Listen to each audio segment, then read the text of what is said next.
منقبتیں اور حضور علیہ الصلوۃ والسلام کے ثنا خوانی ہم سن رہے تھے اور محظوظ ہو رہے تھے. کوئی ضرورت نہیں تھی گفتگو اور کلام کی.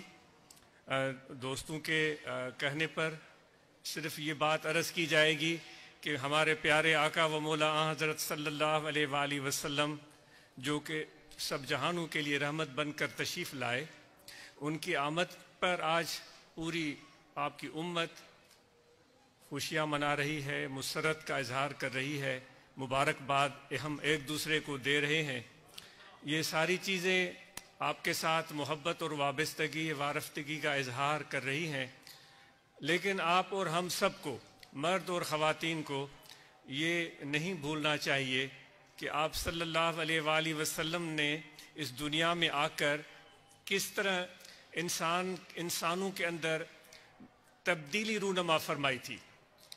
قرآن مجید کی ایک چھوٹی سی آیت کریمہ کا مفہوم ذہن میں آ رہا ہے کہ اللہ تعالیٰ فرما رہا ہے کہ اے لوگو، تمہیں معلوم نہیں ہے کہ تم ایک دوسرے کے جان کے دشمن تھے، ایک دوسرے سے لڑتے تھے، گروہ بندی کا شکار تھے، عصبیت کا شکار تھے، اور ایک دوسرے سے اپنے آپ کو بہتر برتر سمجھنے والی سوچ کار فرما تھی، اور ایک مرتے اور مارتے تھے.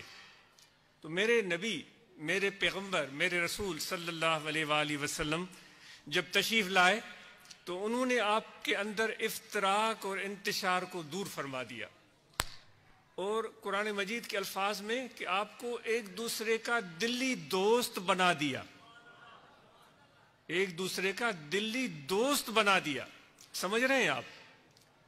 یہ آپ صلی اللہ علیہ وآلہ وسلم کے تشریف لانے کے بعد منظر کشی قرآن مجید میں اللہ تعالیٰ فرما رہا ہے. تو ہم اور آپ کو آج یہ چیز یاد رکھنی ہے کہ ہم افتراق، انتشار، عصبیت اور ان خرابیوں کا شکار نہ ہوں، اور آپس میں ایسی چیزیں جو افتراق پیدا کر دیتی ہیں ان سے بچنے کی کوشش کریں. سب سے بہترین تعلیم جن کا میلاد ہم منا رہے ہیں، ہمارے آقا و مولا حضرت صلی اللہ علیہ وآلہ وسلم کا ارشاد کہ اے مومنو، ایک دوسرے کے بارے میں اچھا گمان رکھو،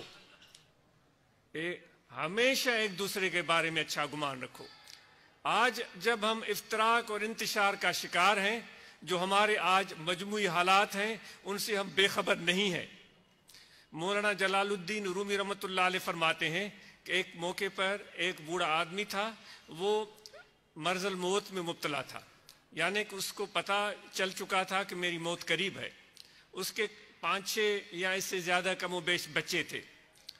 اس نے ان سب کو بلایا اور چاہا کہ ان کو کچھ ہدایت کرے، کچھ رہنمائی دے. ہماری رہنمائی تو صرف تقریروں تک محدود ہوتی ہے نا.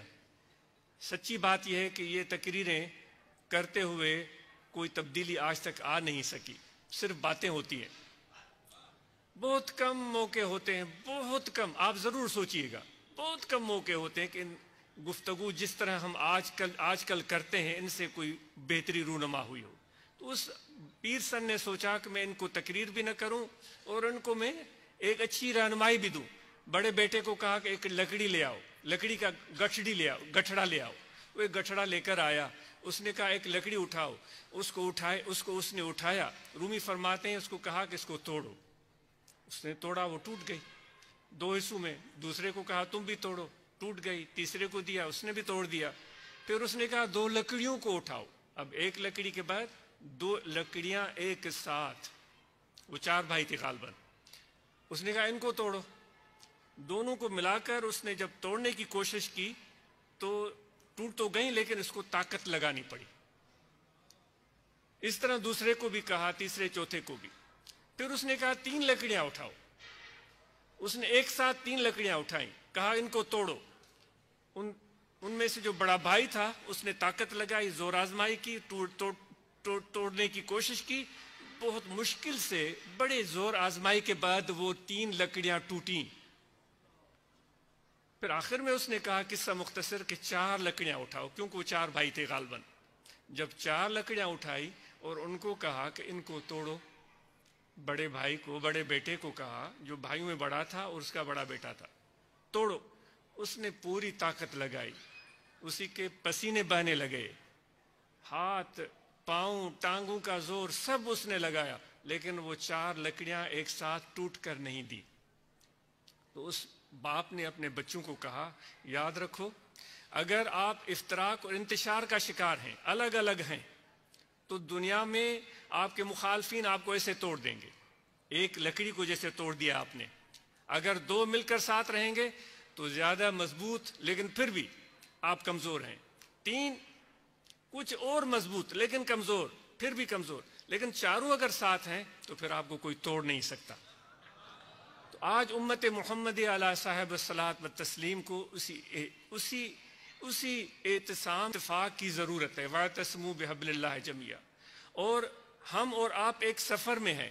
آپ نے مشہور کہاوت سنی ہے کہ زندگی ایک سفر مسلسل ہے، اور ہمیں اپنی منزل پر پہنچنا ہے۔ خصوصاً نوجوانوں سے گزارش کی جاتی ہے، آپ کی منزل بہت عالی شان ہے، بہت بلند ہے۔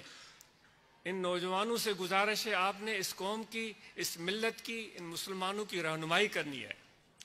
آپ کی منزل ہے کہ اس رہنمائی سے پہلے اتنی تعلیم، اتنی تربیت اور اتنی بہتری آپ میں آ جائے کہ آپ اچھے طریقے سے رہنمائی کرنے کے قابل ہو سکیں۔ تو نوجوانوں کی نظر اپنے منزل و مقصود پر ہونی چاہیے کہ میں صدر بن جاؤں، یا میں پیر بن جاؤں، یا میں خلیفہ بن جاؤں۔ اس کا یہ مطلب نہیں۔ رہنمائی جو ہے وہ کسی بھی طرح، کسی بھی جگہ، کسی بھی اچھے انسان سے ملتی رہتی ہے۔ وہ رہنما وہ نہیں ہوتا جس کے لیے ہمیں ڈھول منگوانا پڑے اور وہ پیٹنا پڑے کہ بھائی فلاں رہنما بن گیا ہے۔ وہ رہنما نہیں ہوتا۔ عطر آنست کے خود ببوید، عطر وہ ہوتا ہے جس کی خوشبو خود بتائے کہ میں عطر ہوں۔ نہ آنکھ عطار بگوید، وہ عطر نہیں ہوتا جس کی تعریف عطار کرتا رہے۔ تو رہنمائی وہ والی، ڈھول نہیں بجیں گے، لیکن انشاءاللہ آہستہ آہستہ آپ کے اس عمل سے، اس جذبے سے جو آپ نے علم حاصل کیا، اس کی بدولت جو حسن اخلاق آپ میں آیا، جو اتفاق اور اعتصام بحبل اللہ آپ کے اندر آ گیا، اس کے اثرات پیدا ہونا شروع ہو جائیں گے۔ تو یہ ہماری منزل ہے، آپ نے کوشش کرنی ہے، تعلیم کو حاصل کریں، نوجوانوں آگے بڑھو، اور اپنے عمل سے یہ ثابت کرو کہ آپ میرے آقا و مولا حضرت صلی اللہ علیہ وآلہ وسلم کی ان تعلیمات کو سمجھتے ہو۔ دیکھیں آج ہم سائنس میں پیچھے ہیں، ٹیکنالوجی میں پیچھے ہیں، ہر جگہ پر ہم پیچھے ہیں، اور ممالک اس میدان میں بہت آگے چلے گئے ہیں۔ دیر ہی صحیح، لیکن یہ کام ہمیں کرنا ہے انشاءاللہ۔ اور یہ نوجوان اپنی محنت اور کوشش اور جذبے سے یہ اس قوم، اس ملت، میرے آقا و مولا حضرت صلی اللہ علیہ وسلم اونچا کریں گے، کیونکہ آپ کی میراث بھی علم ہے، آپ کی میراث بھی علم ہے جو آپ نے ہم اور آپ کے لیے چھوڑی ہے۔ اللہ تعالی ہم سب کو عمل کی توفیق دے۔ یہ ذکر کرتے رہیں، یہ دل ہے، ہمیشہ توجہ رکھیں کہ دل ذکر کر رہا ہے، اللہ اللہ اللہ۔ آپ سب کا بہت شکریہ، عید میلاد النبی مبارک، اور آپ کے لیے بہت ساری دعائیں۔ اللہ تعالی آپ سب کا آنا قبول فرمائے۔ اللہم صلی علی سیدنا مولانا صلی اللہ تعالی علی خیر خلقی ونور عرشی۔